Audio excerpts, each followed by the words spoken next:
welcome into the latest edition of ESPN FC. We have Craig Burley and Don Hutchison here in the studio alongside myself, Kay Murray. We will, of course, be talking about the Euro action that we've seen today, and a little later on in the show, we'll also get to the Kvaratskhelia drama at Napoli before Georgia play. I've just ate a bag of chips. No He's in a funny mood today, isn't he? He is in a funny mood, so we'll see what the show is going to bring. If there's stuff flying across the studio, I'll hold my hands up. Oh. It's me. I've just ate these chips.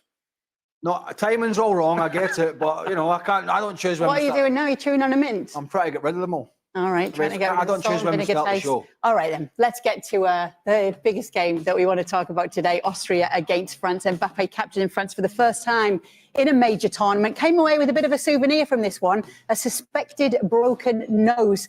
38th minute, though, it was a great piece of play from Kylian Mbappe, whose cross would find Max Verber to turn it into his own net. An own goal, the only goal of the game, to give France the 1-0 win. We also got to see N'Golo Kante back in action after 2 years away from the national team. Let's welcome in Frank Leboeuf, our finest Frenchman, to give him a little start on the show today. What did you think of your front side today, Frank? What stands out to you? Well, you know, I was a little bit concerned at the beginning of the game because you don't know what you can expect from our national team, and they played against a very good team and a respectful team, and but they did well. They were solid together. They showed solidarity. They worked hard together, especially in the defensive actions. There was, of course, and we can talk about that into details, a lack of efficiency at front, maybe some selfishness in the last third. But overall, you know, except the injuries from Griezmann head, Mbappe's nose, Griezmann knee, it's a good day. It's a good evening for the French football. And we got NG back. NG's N'Golo Kante was man of the match. Absolutely fantastic little guy. And yeah, it's encouraging. The first half was good. Second half was so-so, I would say, but solid enough to get the 3 points. Yeah, he was brilliant, wasn't he, Kante? Because it was a surprise call-up to see him back in action and then get him to start today. Yeah. I mean, Don and I were talking. I mean, Tchouaméni and Camavinga, amongst others, on the bench. I mean, stalwarts at times for Real Madrid. Certainly at the end, Tchouaméni at the end of the season. I suppose Mbappe's kind of the story with the nose, which could well be broken. Certainly looked that way. He missed a big chance in the first half. He did create the goal because he roasted the fullback for the goal. But the injury to the nose is going to be interesting in a sense that I don't think it's probably going to affect him being selected. But how's he going to cope with it, you know, when the game gets really physical? You know, if he has to put his head in and, you know, go for a diving header or challenge a centre-half. So that's a big blow for them. But the French were okay. I mean, I suppose of the big three teams, the supposed big three, England, Germany and France. Germany have looked the best, but then again, it was the opposition, wasn't it? The Austrians were much more organised than Scotland. Serbia weren't so much organised. I think England were poor. I think England was certainly the poorest of the three so far. And the French got the job done, match day one. But Austria gave them some problems, particularly the way they pressed early on. So I don't really feel that... I think there's a lot of work to be done, put it that way, from England and particularly France. It was an eventful game for Mbappe. Broken nose, suspected broken nose aside. There was a couple of chances as well. Of course, he set up the own goal too. Yeah. But you've broken your nose, right? Yeah. Before. What is it like to play after it? You hear the crack, and then you know you've broke your nose, and then the blood's everywhere. What that does, that needs managing. So I would imagine straight away they'll try and get a mask ready for him, because it's not something you can just say, right, he'll be fine in 2 or 3 days. It's going to be painful. And you're always going to be aware when you've got that injury, because it's sod's law, isn't it? Whenever you play football, you've got an injury to a nose, someone's going to hit you in training accidentally, or you get a knock in the next match. I think for France today, it was a brilliant test, because Austria, I thought, were really, really aggressive. They whacked into Ousmane Dembele in the first 20 minutes, Mbappe the same. They were closing down for fun. I thought they were really good in the game. But then you look later on when they tried to get something out of it because they were a little bit desperate. Giroud missed a sitter. I think looking at it again, it got a bad bobble. Mbappe missed a sitter. But in terms of how they'll be feeling tonight, they'll be feeling really relieved that they got the 3 points. I thought it was a decent performance by them against really good opposition. Now let's go a little bit deeper, if we can then, Frank, on N'Golo Kante, because as mentioned, not many would have expected him to be called up to this national team after 2 years out playing his football in Saudi Arabia. He's come back onto the pitch tonight. He looks like he's never been away. That's incredible. And he says some stuff have changed, inside the national team. But I'm so happy to be back, and I give my best. And I said in the last show that I was involved in that if Deschamps called him, it's because he was at the top. And as you mentioned, Camavinga, Tchouaméni, Rabiot, of course they can play. But if Deschamps decided to bring Kante in, it's because he knows he can play. So it's why he put him in the middle of the park. The guy is a monster. He's a little guy. You want to hold him because you love him. Everybody loves N'Golo Kante. I don't know anybody who doesn't like N'Golo Kante. That's crazy. And the guy is the biggest cheater in cards game. For example, he's a big mouth sometimes, when he's not happy because he doesn't like to lose. We don't know the real Kante, but everybody loves him. And on the field, the guy will never, he's like a small dog, when he bites your ankle, he will never let you go. He's a wire, he's fantastic, he's a mental, with the best of the best, and technically he can very surprise everybody. He seems to be sometimes clumsy, but he does the job like crazy. And well done, Mr. Deschamps, to have selected N'Golo Kante. And well done, NG, because you're still the man. Okay, this is going to sound a little bit daft, but bear with me. You ready? Well, it is you. You ready? I'm all ears. So I've been covering the Saudi League this season. Oh. And honestly, no. On N'Golo Kante, right? I have not seen him all season because of the weather and the temperature closed down, because it's nigh on impossible when you're watching and commentating on the Saudi League. It's just 1,000,000 degrees. It's physically impossible. He'll be so relieved, and that's the Kante that you watched today, because he can get around the pitch. He'll be so relieved just for a split second he's away from Saudi, because that's his game. He was everywhere, closing down. He had energy. He could run. The temperature was obviously a lot lower than it's normally in Saudi, and he ran around like you wouldn't believe. But it wasn't just that. He was plugging gaps. He was filling holes. But when he gets the ball, he's better than what most people think. You tend to pigeonhole N'Golo Kante as this guy that can just run everywhere and plug gaps and just stop the opposition. When he's got it, he's very, very useful. He's very smart. Which is going to throw the question forward, and I will go back to France, about Ronaldo, who Portugal have got games coming up, about him playing in Saudi Arabia, and can he still do it at international level? Clearly, N'Golo Kante can. There are others too, but I just want to sort of throw it back to you, Frank, in a sense that did Didier Deschamps play his hand today in terms of the match day one? Would you say, if that was a semi-final or a final, is that the starting 11? Is that the French strongest team, do you think, at the moment? Well, you can have some question marks for the CBs, for the centre backs, because Konate is not ready yet. Is he coming back or not? Rabiot comes back from an injury and was only able to play like 70 minutes. We don't know about Tchouaméni. I was going to get better and be ready to play. So, yeah, you have some question marks. And if it's a semi-final of the European Championship, you don't know if it's going to be the first 11 at front. Whether Giroud can play as a striker, Mbappe on the left side, or Thuram as a striker and Mbappe on the left side. Because I don't think that Thuram is at the right positioning. What about Dembele? What about Coman, also, and he's going to come back. So it's not for forever that you can see that first 11 and he can move and change, because you also have Pavard who can play on the right side, even if he doesn't want. Again, Konate is going to come back maybe very soon. I don't know if Saliba's still going to get the trust of Deschamps and play the next game. So many question marks. But I think it's good because the competition is huge inside the squad, and you can find a better 11. For the first game was quite enough. I think against the Netherlands, you will need to be better. So you look at those choices, and then you look at Germany, who had a good start being at home, but then you look at England, the other joint favourites, unless it's changed. I don't know, who the hell knows. And you look at the discussion we had the other day in their midfield. Who can supplement Declan Rice? Trent Alexander-Arnold comes in. He's not really a midfielder. Is it a young Kobbie Mainoo? Is it Adam Wharton, who's a teenager, who's got little experience at this level? And then you look at these issues that Southgate has. He's got these terrific players, but how's he going to get the balance right with Declan Rice? And who's it going to be? And then you look at France, and we're talking about teams that are expected to go all the way. And then you look at France, they've got a Kanté and Rabiot today.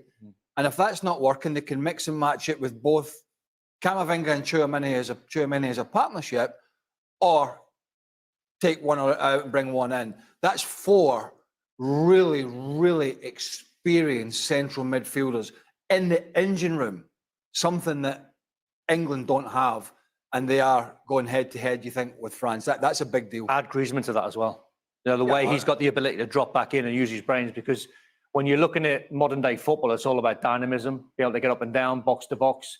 You still need smart footballers. And Griezmann, when he's got the ball, is very technical. He doesn't give it away. He's got an eye for a pass. But also, he's got the ability sometimes to stand still. Very, very good. Dembele's a frustrating one for me when I watch him still. Koundé? Club, and well, we talked about Koundé. He's not had a good season defensively at Barcelona. And that could be an area, and we're looking at little areas where you could expose the French. We looked at England where they could be exposed. I think it's a little bit more glaring in from England's perspective. But you look at the French, and particularly that right side. Jules Koundé has whined and moaned for as long as I can remember at club level about playing centre-back. And when he played centre-back, he wasn't very good. And when he played right-back, he wasn't particularly good. But he finds himself there. But, I mean, Benjamin Pavard can play right-back as well. But that is an area for them where it could be a problem. I mean, whatever centre-half they pick, I mean, Saliba was magnificent today. You know, they've got big, strong, quick, powerful centre-halves, albeit Upamecano has been having a bad time, but that can be changed. So nothing's changed after match day 1 for these teams. The French are still the strongest, even though it wasn't a scintillating performance. Germany's was, but I think we all know the reasons for that. It was the opposition. Well, there was no getting away from it. It was the opposition. If you go full circle, you come back to Scotland. But obviously, you've picked out a few areas that may be a question, maybe a concern. What concerns you with this France side, Frank? It's obviously all positive so far from you, it seems. What would be your worry going forward? What areas? 2 areas, in fact. The first one will be the centre-backs, because Upamecano and Saliba don't know each other very well. Yeah, Saliba had a good game, but the first chance was for Austria when there was a cross from Sabitzer, I think, and Saliba and Upamecano almost knocked each other, and it was a big chance for Austria before Maignan saved it. That's something at that level you cannot afford. And the other one is at front, because the talent is so there that sometimes every one of them wants to be the saver, that they don't see the better option that they have next to them. And many times I saw Griezmann not serving. One time, I think it was Dembele on the right side, the first half. Of course, Mbappe does that a lot when he forgets his teammates, but also Thuram. I saw Thuram once or twice, trying to shoot where he could have crossed the ball. So if they don't think that somebody else is in a better position, they might struggle, because if they don't score, they're going to upset the other, annoy the other, and it might be an issue for the spirit of the squad. Any issues that stood out to you? Not really, no. No, I thought Giroud had an impact when he come on. He's very reliable. He got a bad bobble, in my opinion, when he should have scored. But I just look at the French side, and I think they've got confidence. But I think the opposition really tested them today. Go back to how good Austria were, and the way Ralf Rangnick set his team up to stop France from playing. That's an example to anyone. And again, full circle, Scotland. That's an example how you can try and stop an opposition if you try and get in their faces and be aggressive and make tackles and running around. And Austria are really good. So the French today had to problem solve. They had to get the job done. They got lucky with the goal, the own goal, but they created enough chances. And I think what you'll see in the coming games when they get confident and score goals, I think the biggest issue, obviously, is when you look at the injury to Mbappe, will he be sort of match fit for the next game? Will they risk starting him? It's obviously one of them where you go, don't be crazy. Of course, you've got to play him, but at the same time, you've got to try and manage the injury because it's quite delicate. Yeah, I don't think they'll need to risk him, will they? I mean, you play with a broken nose. I mean, I don't know what the concussion side of things are. They'll have to assess that. But in terms of the broken nose, you could, I suppose in the group stages, you could leave him out. Wouldn't be much harm done, I wouldn't imagine. Not within the group that they're in. So look, it's part and parcel. You know, we're not wrapping players in cotton wool here. You know, players break their legs, players rupture their cruciates, players get concussed, players break their nose. It's an occupational hazard. You know, he gets injured. It was a bad one. There was blood. You move on. You know, it's a contact sport, and he has to deal with that. And the French have to deal with it, and they will. They've got players for every position. Yeah. So he's got options, and Frank said that, and sometimes it's a problem, but because you think, should I go this way with Tchouaméni? Should I go with Camavinga? Should I play him? And should I play this centre back, that centre back? But in that sense, he's got some thinking to do, but that's a good problem to have. So, as I said, the French, I was surprised. I thought Austria gave them a run for the money for a long period. Don't forget, Don said it was an own goal. Baumgartner should have scored. With a lovely touch from Sabitzer. It's actually a bad finish. Look, it was a terrible finish. The referee gave a goal kick as well, and it was a clear save from Magnon. But so the Austrians gave them some problems, or enough to think about there. It wasn't a cakewalk for France, but it was a very good exercise for them. Apart from obviously, Griezmann got a little bit of a cut in his head when he bashed into the advertising holdings, and obviously the big one was Mbappe. But that's not going to rule you out a European Championship. It's not going to put you off a broken nose. No chance. So you brought it up earlier, like among the favourites. So now we've been able to see Spain, we've been able to see Germany, England and France. When you've seen them all there, what's your assessment so far, Frank? Who's your favourite of those four? Yeah, as I said last time I was in the show, you know, I had to wait for England, to see England and to see France. Well, I want to see Portugal as well, because I always put Portugal as one of the contenders. So, but so far, from what I saw, as Craig mentioned, I think Germany were the best, but the opposition wasn't at the top. And I'm sorry, Don and Craig, to say that.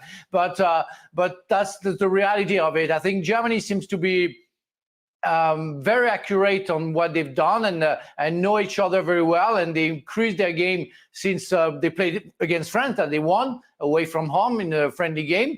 And after, I would say France is nearby. They're just warming up. I think players going to come back and going to get better, because you have many injuries like Mania, like Rabiot. They just came back from injury, so they have to get feedback. I don't even talk about Tchouaméni. So I think they're just warming up. I think the only concern that I have is about England. I mean, yeah, they won, but the second half, that was so poor.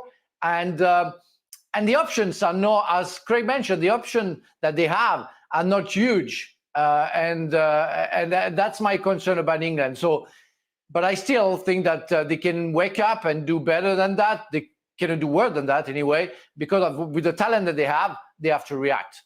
England were the worst out of the lot. I know people will be watching this going, well, you would say that, but no. I give credit to England where credit's due. They have some terrific players, and that's the problem I've got with playing the way that they played for an hour or whatever. It's certainly 45 minutes. I am intrigued to watch Portugal. Yeah, I am. No, not just for Cristiano Ronaldo, but because Roberto Martinez is, I think, damn lucky to be in that job. He's got some agent after what he did with Belgium. Any man that goes to the World Cup, plays Eden Hazard, captains him when he can barely lift a leg, you know, you should be taken away in a white van, really. So he walks out of that shambles, and they were a shambles, and he walks into this Portugal, so gets the job. I think he nearly walked into the Barca job at one point. They have an immensely talented group of players going forward in particular. They've got some good defenders, but they've also got some old defenders like Pepe. And I suppose the Ronaldo scenario is intriguing, because this guy is a machine, isn't it? I mean, you got just a machine, just keep soldiering on, want to play for his country, want to still play for every club, and he's playing in Saudi Arabia now, still scoring goals. And Portugal have battered all and sundry, whether it be the qualifiers for this or the friendlies that they've played. They've scored an immense amount of goals. Right? A lot of them have been against weaker opposition. Right, they've sort of padded their stats a little bit there. But let's see, Frank, if Portugal can really do it under Roberto Martinez on this big stage, because they've got some really, out with Ronaldo, they've got some really good players. Well, the only thing, my concern is, if Ronaldo is at the top of the top, and when they use him, because they're going to use him, because he attracts attention. So he attracts the other player. So they will have to play with him. If he's efficient and he scores, Portugal can go very, very far. The problem is, if Ronaldo is not at the top of the top, but they give him the ball, he doesn't score, he gets upset and everything, that can become a problem. And then people are going to get frustrated. I mean, players are going to be frustrated. Ronaldo is going to be frustrated and upset as well. So, and it's there that you can have problems inside the squad, and they cannot get their dream. Otherwise, if everything's perfect, again, if Ronaldo is good, they can win it for sure. So obviously, we'll get a look at Portugal when they play their first game. But of the four that we've seen so far that are billed among the favourites, who are you? I can't split them. I can't split them. I've written down there: England, Spain, France, Germany, Portugal. Okay. Without seeing Portugal. So you're going to, if you take Portugal out, would your percentages be 25% for each of those four then? Sort of. Even because I think, well, the easy fix for England, I don't know if Craig agrees or Frank agrees or yourself agrees, but the easy fix for England is to drop Jude Bellingham back into a deeper role alongside Declan Rice. Phil Foden plays as a 10, and you play Anthony Gordon on the left-hand side. If we put, it's a very easy fix. If we put Portugal in it, you still can't split them. No. Well, see, without seeing Portugal yet, they might turn up tomorrow. Well, I'm horrendous. I'm a little surprised. But I think it's a very. If you're Gareth, I think you're looking at your team tonight and going, "How do I get Phil Foden, the best version of Phil Foden, on the ball a lot more?" The Spain arguably had the toughest game against Croatia, didn't they? And they've probably impressed the most. They didn't have the bulky possession, 46%. And did something we're not always used to seeing them doing in scoring a lot of goals. Got immense talent on the wide positions with Nico Williams and Lamine Yamal. Got Pedri fit again. But I find it a lot. I'm a little surprised, Don, because for me, nothing's changed. I don't care what the betting says. I don't give a stuff. I couldn't care if 1,000 people come in here and told me England were joint favourites. The French are the best side in this tournament. Well, you could split France. Now the others are talented. Spain, France, Germany, Portugal. Sorry. You could say without doubt that France are better placed than Spain, Germany, Portugal. Recent history would tell you that this French side are better than these other teams. They should have won the World Cup, or could have won the World Cup. They won it a few years ago. I think they're a better side. Now, these sides are all talented, but I think when push comes to shove, the French, I don't think the French are too worried about whether they meet Spain and Portugal or England. I don't think the French, and Frank may disagree or may agree, I don't think the French are beating themselves up about outplaying these teams. I really don't. I don't think they're beating themselves up about outplaying any of these teams. They wouldn't fear England. They wouldn't fear England. Well, they put England out at the. That's what I'm saying. They wouldn't fear them. Qatar, albeit England actually played well that day. The French are still talking about noses, and he's had a broken one, and Mbappe's got a broken one, and I've got a big one, right? The French are a nose out there. They're the team to beat, the French. End of with their players.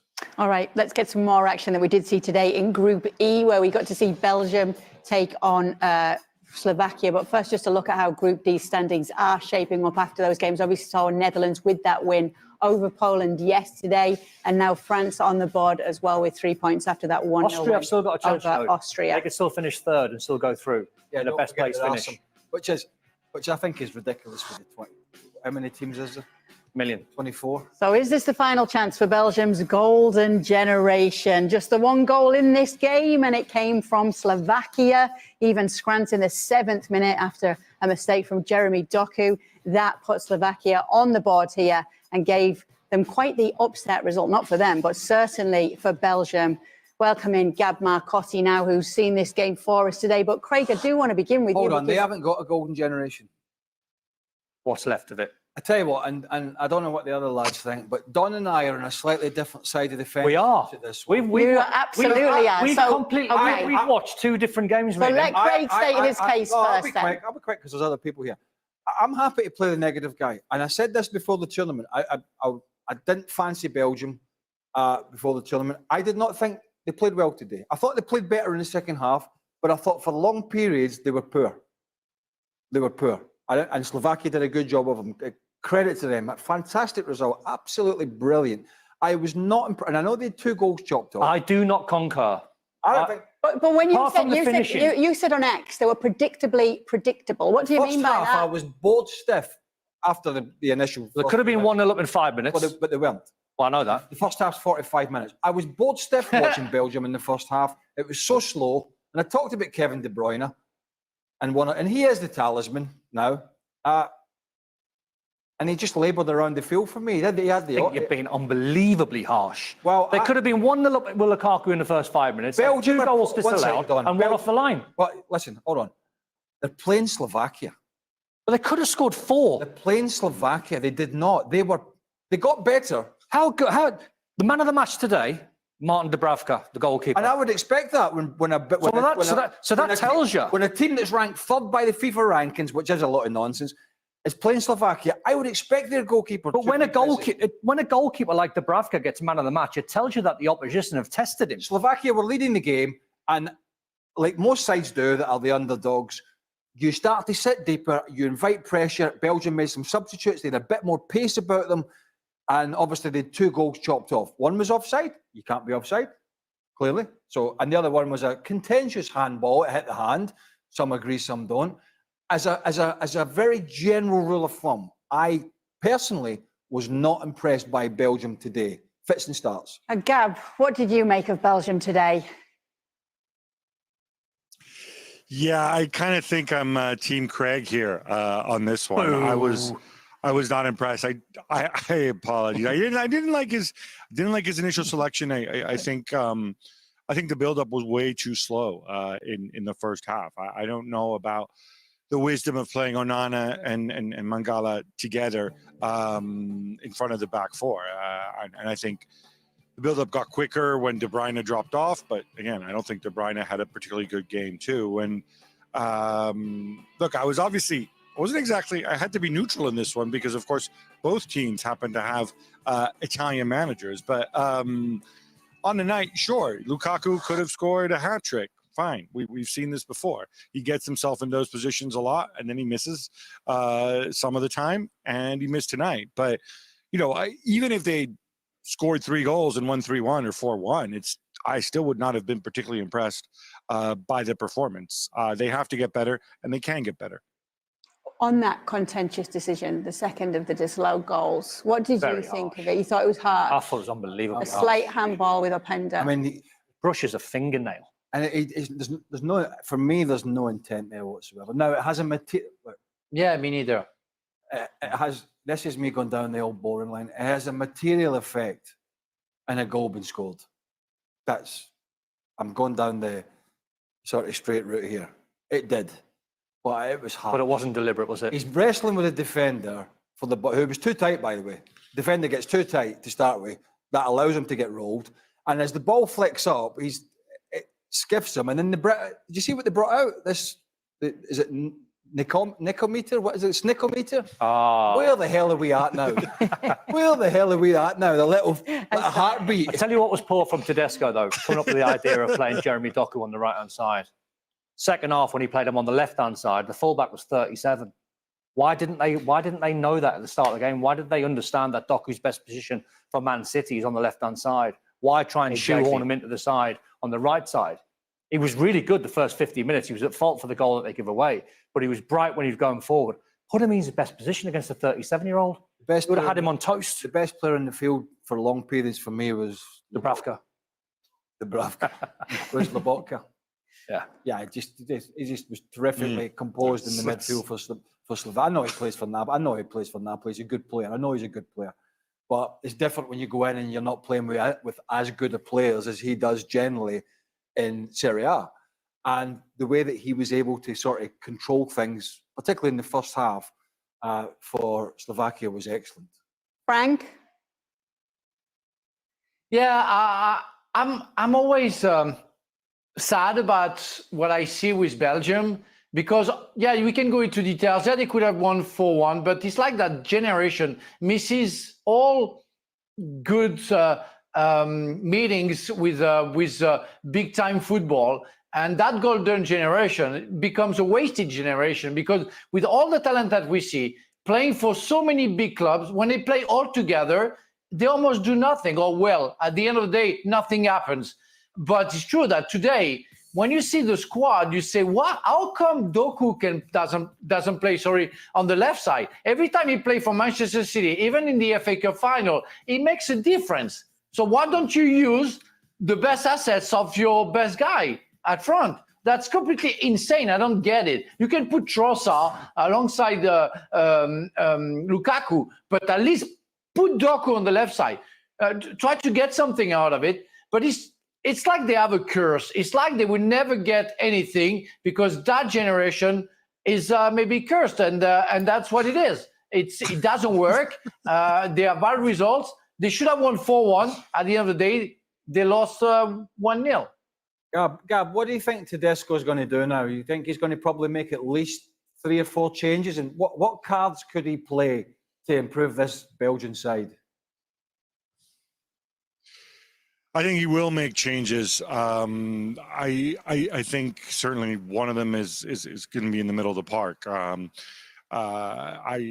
think Onana stays. I think Mangala will probably be the one to miss out. He also has the option of seeing if he can get the Prince, Charles de Ketelaere, involved. I don't think Trossard worked particularly well. I suspect he played Doku where he did to try to maybe accommodate Trossard somehow. But I think he needs to give a lift because, look, you guys have all played the game. You've had games where you say, oh, we could have scored 3, but we were nowhere near our potential. And we didn't like the way we played. And I think that was definitely the vibe that came off the Belgian players post-game. Well, he must be under a fair... I mean, Tedesco, as a general rule of thumb here, he's in off the back of Martinez, who didn't end well. But he's come into this tournament and it's been controversial, right? Because the best goalkeeper on the planet, albeit he's been injured, but he's fit again in Thibaut Courtois. And I think many believe he is the best. He's not here. Now, that's not the reason that Belgium lost, but it is a stick to beat the manager with if this doesn't go well, that he hasn't managed the situation particularly well. No matter who's to blame, whether it's Courtois being a big kid or the manager doesn't want to play ball and, secede any ground, doesn't matter. I would imagine the Belgian media, like every media, whether it be English, Scottish or Italian, is that they're looking for a scapegoat. And that's one thing that Tedesco's got that he needs to put right. The players need to perform for him, not only to qualify, but to put away this, well, you didn't manage this session. We've gone into this tournament already negative because you didn't take the best player, you didn't do this, you didn't do that, and your team selection today wasn't this, that, or the next thing. So he's already behind the 8 ball going into his match day 2, which is going to be intriguing to see his team selection. Tielemans might be the answer. You're a Tielemans, because I look at Mangala, not had a great season for Forest. Yeah. Not particularly technical. He's a good player to get around the pitch. He can put his foot in, good awareness in terms of the position that he plays. And then Onana, Everton, didn't really get in the side towards the latter part of the season.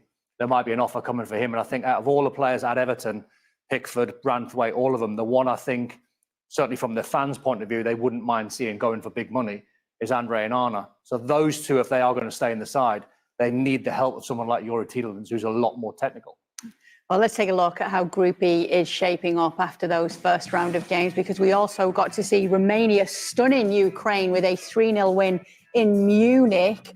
Obviously, a big win for Romania there and an upset for Ukraine, but probably not a surprise for hipster football fan Gab Marcotti. You obviously saw this one coming, Gab.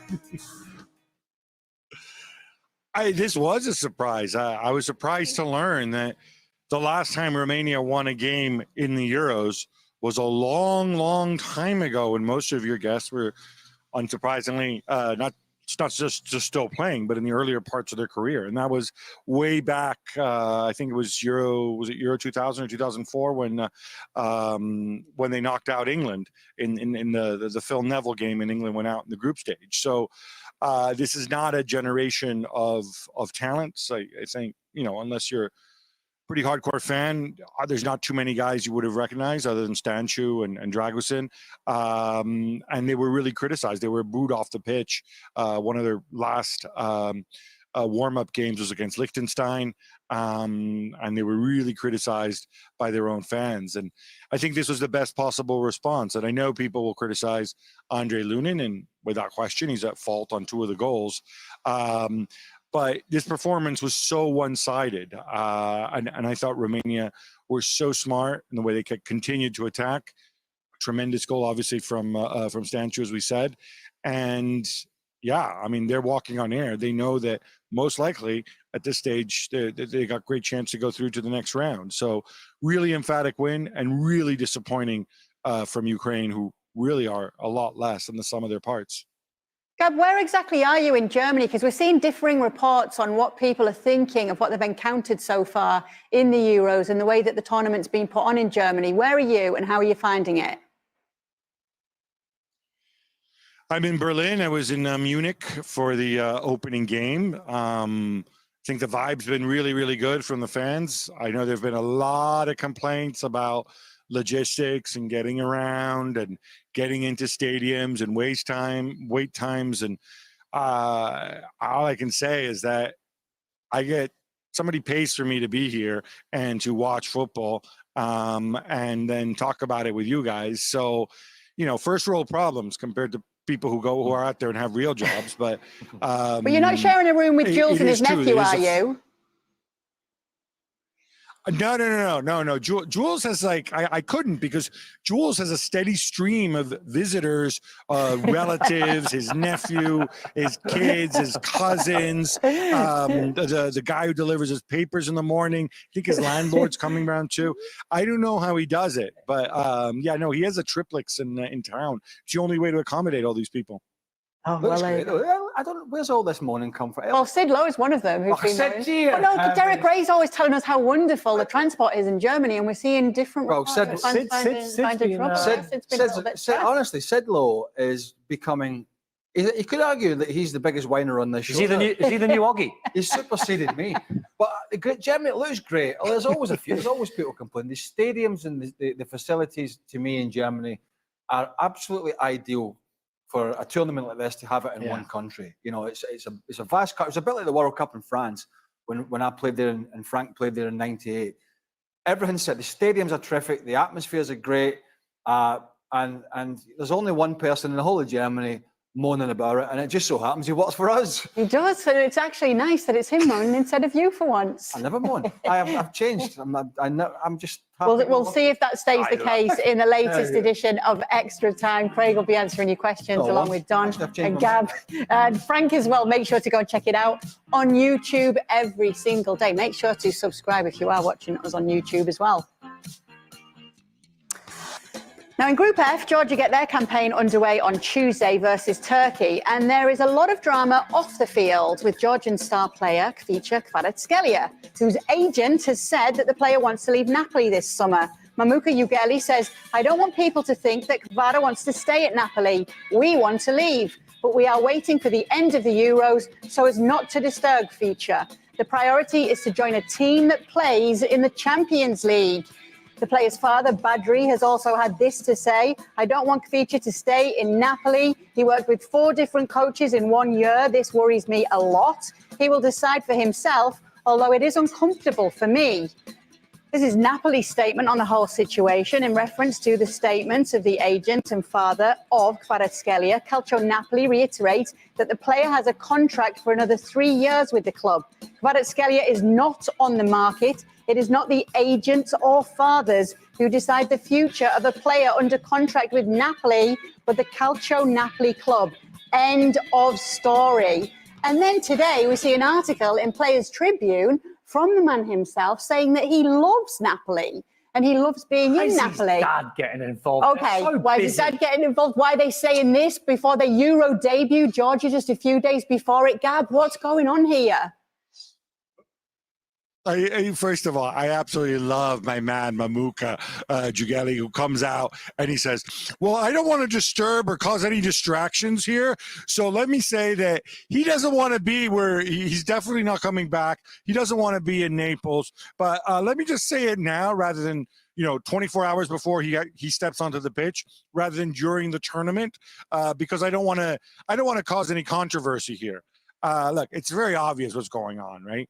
Kvicha Kvaratskhelia is on his original contract. When he arrived, unless you're a big Dinamo Batumi fan like Don, you wouldn't have really known that he was going to be this good. So he signed a relatively small contract, in fact, a very small contract, and it was a 5-year deal. And they've been kind of surreptitiously negotiating. Everybody agrees he deserves a big raise. He's got 3 years left.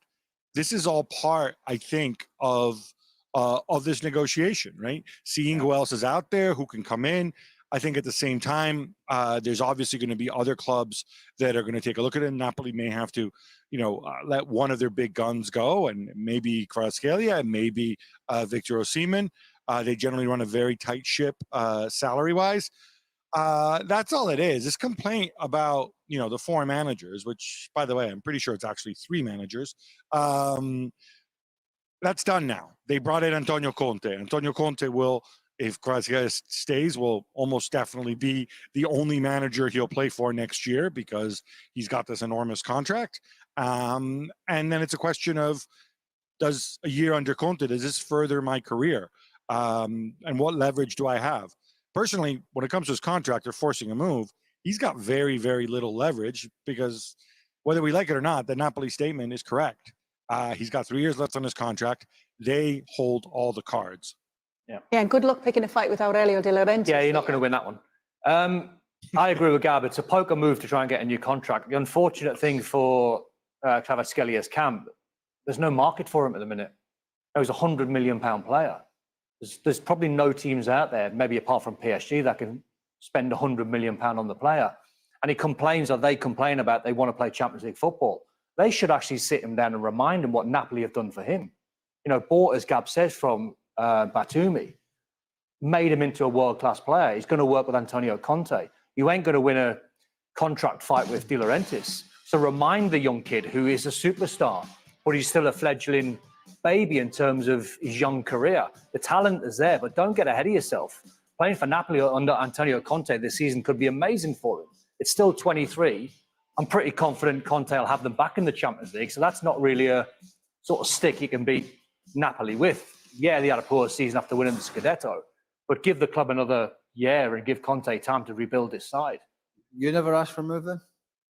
I wouldn't ask for a move. I'd have my agent doing it Would you, to try and get a new contract. Yeah, that's all it is. Would you be putting this information out before George's Euro debut? They've never played in the Euros. It's a few days away from it, and this is surely causing a distraction. Poor. The timing's not. The timing's poor, but it's all a poker move to try and get him a new contract at Napoli. I would imagine when you come in from Batumi, as Gab said, I would imagine when you're looking at the list of players at Napoli, you would imagine, even though he's a £100 million player, what Gab's saying, he's still on the original contract. So therefore, he might be on relatively low money or really low money. So if he's thinking, I'm on £20,000 a week and I'm absolutely guessing, but I'm a £100 million player, then I need to be rewarded with a contract that tells me and suggests that I'm a £100 million player. So the objective from the camp is to try and get him a new contract to get him from 20 up to about 100. So he hasn't done anything wrong then, really. I mean, no, the timing's horrendous. Why? Well, I mean, does that offer a distraction then for Georgia or not? Georgia not very good. But still, Yeah, it's a big thing coming up for them, right? It's a big thing coming up. They're playing in the Euros. He's obviously one of their star players, and everybody's talking about this. Sorry, somebody was chanting. Yeah, we'll get you the Mbappe news in a minute. I didn't really. I was listening. I just think you've got plenty of time. Is it a distraction for the national team, basically? No. Are we expecting Georgia to be super competitive in this Euros? I'm not saying that's right, but I'm just... It won't affect the other players. It won't affect the other Georgian players and what's happening to potentially their I played in... It's noise, and it's a conversation. I played two major tournaments in the 90s. Euro 96 and France 98. And I could not give a toss if one of my teammates was having contract negotiations or contract struggles or was falling out with his manager at his club. But is the teammates, is Kvaratskhelia's head fully in it when all this is going on? Could that be a concern? Well, it should be. Well, it was never, ever, well, I'm just trying to give you my experience of it. It was never, ever, ever a worry for me about another player having problems or discussions or seeking a transfer or seeking a new contract at their club going into a tournament. Never, and I don't remember one of my teammates ever bothering about somebody else. Do you know the three? He's only got to worry about himself, right? And maybe if he's, and we don't know if his head's on or not, I don't know. All I'm saying is, let's not make this a big deal about what Georgia are going to do and Georgia are not going to do, because the players, trust me, out of the 23 players or whatever it was in the 2 squads I was in for the championships, I couldn't even tell you if they were in contract or out of contract. It's of no concern, apart from the player himself. Do you know the 3 main reasons you play football? You play for the badge on the front of the shirt, you play for the name on the back of the shirt, and you play for the fans. That's who you play for. You're representing your family name, you're representing the badge on the front of your shirt, and all the fans that turn up and pay the money to watch you. That's who you play for. Frank, do you agree with the guys? No distraction? No, of course not. No distraction whatsoever inside the Georgian squad. I know Willy Sagnol. I'm sure he will have a word with Vicha, and maybe everything's going to go okay. Where I'm concerned is about, and Don talked about the badge, the name, and the fans. I think the Napoli fans are just being insulted right now. The club has been insulted by the agent. So what's going to happen if Vicha stays at Napoli and goes back to Maradona Stadium for the beginning of the season, and the fans, they boo him and they don't like him? What's going to happen? He just put a mess. Giugelli put a mess into maybe Vicha's brain. So not for the competition, but for after the competition. So it means that right now, he has not other choices, but to leave. Because if he comes back to Napoli, and we know the Napoli fans, because I play for Marseille, it's almost the same fans, they're absolutely crazy about their club and the color of their club. And when you say that and you do that, you will have to pay back, because they're very much bitter. Quickly. If he had to come out and they had to come out this time last year when they won the Scudetto, they'd had a stronger case. Kvaratskhelia this season has not been at the same standards. He's not actually had a particularly good season. Yeah, he's had 1 or 2 injuries, but he's not had a great season. Well, one second. I don't care if we're out of time. Don't give us stuff. We forgetting we were players here? Are we forgetting we were players here? What do you mean? Well, you and Frank are going, no, this is no. Are we forgetting we were players? No, but I've said the reason why they're doing it is to get a new contract. So, if he wants to leave, he wants to leave. If he wants a new contract, he wants a new contract. What's the problem? We've all done it. Are we all injured? Yeah, but my point in wanting to leave is he's a £100 million player. There's not that many teams out there who'll be in this market. But if that's his feelings and he's frustrated... He's not leaving. He's not leaving. De Laurentiis will not allow Osimhen and Kvaratskhelia to leave. I'm not going to sit here and criticise a player who said he maybe wants to leave a club, he won't leave. Wants a new contract, right? Because we've all done it. We can talk about his performances, we can talk about this, that, and the next, and we can talk about his dad getting involved, which would never happen for most of us, right? But I'm not going to criticise a player if he's bored, or he's had enough, or he wants a different challenge, or he wants to leave, or he wants more money. We've all done it. They are 90% chance of staying. Oh, okay. Why do you keep writing stuff? Because I like writing. You could have just said 90%. I just wanted to show okay. Just likes writing. But speaking of percentages, many of you are watching us on YouTube right now, and we have asked you if France could win the title if Mbappe is injured. 60% of you have said no to that. Obviously, it's a suspected broken nose. That's the information we had going into tonight's show. But Gab, we heard you having a little chat there during this segment. What can you tell us? Have you got some news for us? Yeah, in fact, live reporting. I got a text from Jules. Jules is obviously there with the French national team. He spoke to the team doctor. Others in our at ESPN have been in touch with Real Madrid. Real Madrid apparently were immediately on the phone with the French FA to see what the situation was. And it seems to me that they're going to make a decision, most likely overnight, possibly tomorrow morning, about whether or not he's going to get surgery. There are some reports out there that, that it seems to be the more likely option. But according to Jules, it's not yet decided. Could be by the time the morning rolls around. Obviously, there's different solutions with these types of injuries. We've seen players play with those masks and whatever, but then you get into issues as well of respiration, of safety, and if he does undergo an operation, then it's going to be a question of the recovery time. I am not a doctor. I do not play one on TV, so I'm not going to go there. We know he did play one on TV, Mr. Frank Leboeuf. But does surgery change it for you? Yep. Situation. Well, again, Gab's getting his information from Jules, and he's getting it from the. I actually thought when Gab said there, Real Madrid phoned, I thought he was going to say Real Madrid phoned Jules. That's how big he is. Well, No, Kylian Mbappe just gave Jules a ring, said, I'm all right, mate. well, listen, if and again, we're not speculating here, but if he's been told in the next 24 hours he's required, what you would normally do in this scenario is you'd play this tournament, as Gab said, you would mask up and play if that's what you wanted to do, and you would try and get through, and then if it needed surgery, you would have it. But of course, that's only if you can do that and there's no respiratory problems and breathing issues and blood clot and all that stuff that could go with it. So this will come down, I would imagine, to an orthopedic opinion, and that will be well out with the French doctors that are there and the player and the manager himself. So it seems from what Gab's saying that this could be out of any football people's hands. Which it should be. Which it should be, and that's going to be a big, because as a player, you fight it as a player. No. And it's the same with concussions. We see it, you fight it. It's your instinct. You fight it because you want to. There's only so many of these championships, World Cups, Euros come along, and so you fight tooth and nail, and it's not always the right thing to do. And so clearly, the trouble is as well. Normally, you used to pop it back in the day, but now if you're Kylian Mbappe and you're thinking, right, can I leave it? The trouble is, we saw the state of his nose. It was all over one place. So actually, even if you want to try and wear a mask, difficult to get one made when his nose is bent out of shape.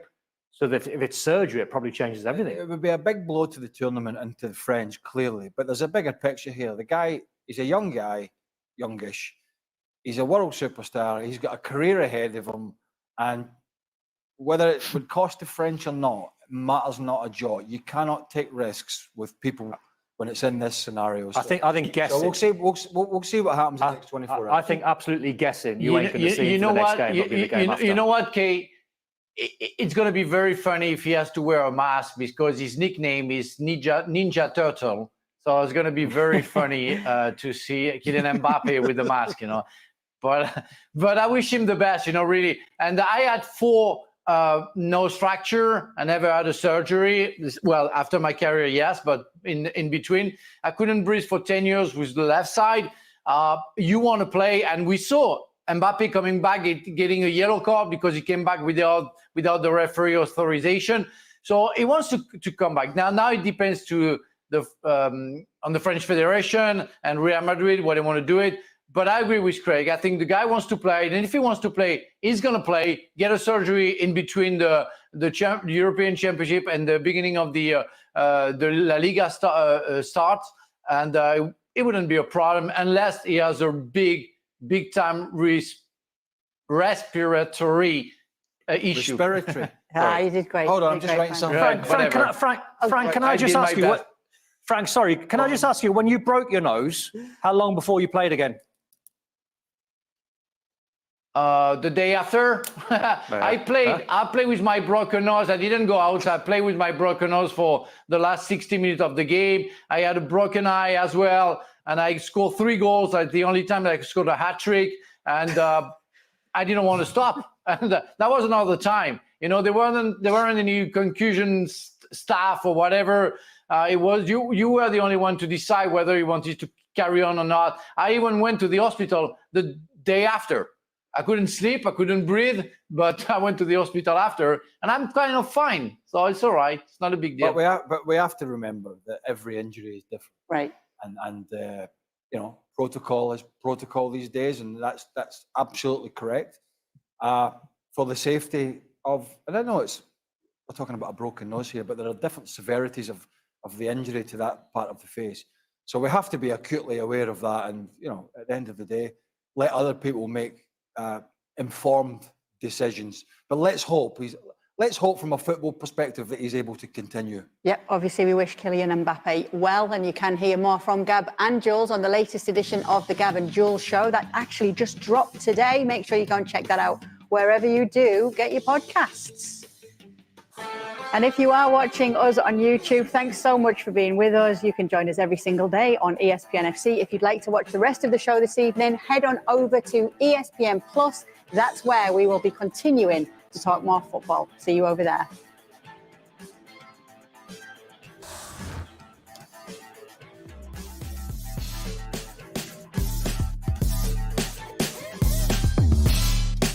Some NWSL action to get you caught up on, and it is between Bay FC and Utah Royals.